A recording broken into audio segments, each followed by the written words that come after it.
Hey guys, it's Tiny Tom Logan back with another video for you at a very noisy ASUS HQ event, and there's they've told us some cool stuff, but I'm just going to boil straight down to it, and I'm going to tell you the stuff that I actually thought that was really cool. Now, one of them's a monitor, something that they've done with graphics card that actually makes the BTF stuff way more accessible.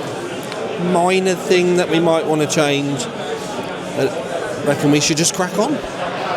Okay, so I said to you about the BTF. So obviously with BTF, this is a normal layout motherboard where you don't have the BTF connector.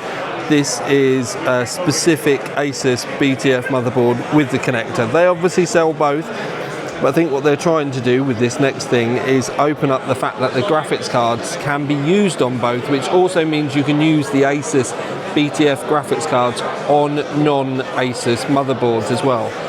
Now the connector itself is just there, and it comes with the adapter so that you can add it in and, most importantly, remove it, because with the original BTF graphics cards you could only use them on a BTF motherboard, but if you add the adapter in, it allows us to use it with the motherboard itself. But you're saying to yourself, well, if we remove it, then how are we going to power it? And it's because it still has the standard connector as well.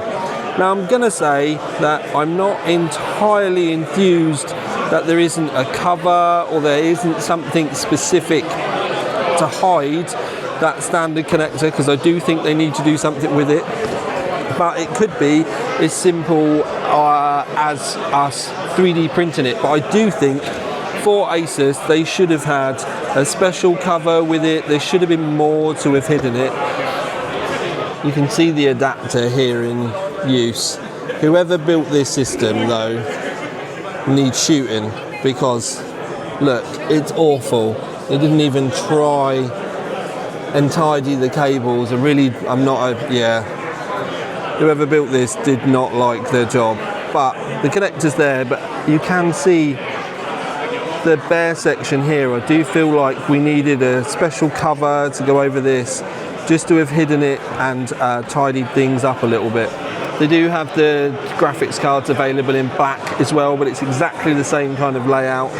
You've obviously got the motherboards with the BTF, the motherboards without, and then the graphics card is exactly the same. You have the fittings on both sides, and then the adapter that you add in, which is effectively just a standoff or an extension. I do think it's a shame that it is just silver and that they've not done anything fancy with it to make it look a little bit prettier, but this is going to be completely hidden if you use it, so not particularly necessary, and just me being a little OCD with my OC3D. First proper glimpse at the Ryuo SLC 360, Ryuo 4 I should say. Curved screen, very tricks. Not Strix, tricks. But the upgrade that they have done is they've obviously got a lot more going on around the pump itself, but it's also center entry for the hoses, which does make it appear much tidier. First look at the latest Noctua, which is a 5080. No covers on the fans really. They look really deep in there as well. I think it's because they've brought the outside of the design out so far, and it does make them feel like they're 35 or 40 millimeters thick. It is a gargantuan graphics card though. You can see the end of the system itself, and I do think we need to remember that's a 360 millimeter radiator basically. It is humongous. I'm not sure why the fin stack is different as we go along, but it is absolutely massive, and it's definitely going to be a graphics card for someone with a humongous case. But oh my days, look at that. It does make me want to rip these fans out and swap them out for some black ones though.